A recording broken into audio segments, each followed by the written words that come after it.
Peace and blessings, everyone. This is Lasagna with the Goddess Key. Today is Thursday, December 3rd, 2020, the day of Jupiter, the planet of expansion.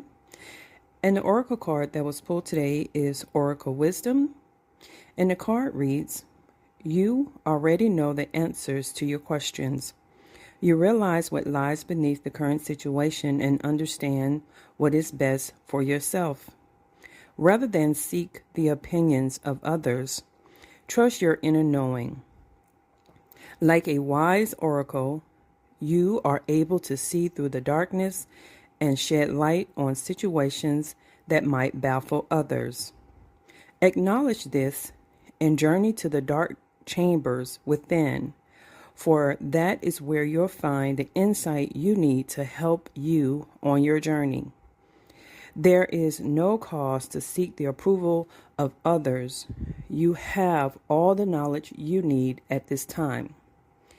Additional meaning: don't believe another claim.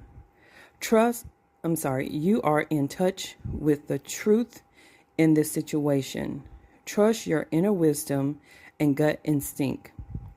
Others will seek your advice. Don't be afraid to speak your truth. You have the psychic gift of clairsentience. Okay, so that is the reading for today. Again, please visit my website, thegoddesskey.com, for any personal body care. There's soaps and lotions and face serums and also crystals to help with raising your vibration. And also follow me on Facebook and Instagram at thegoddesskey333. And until next time, peace and blessings.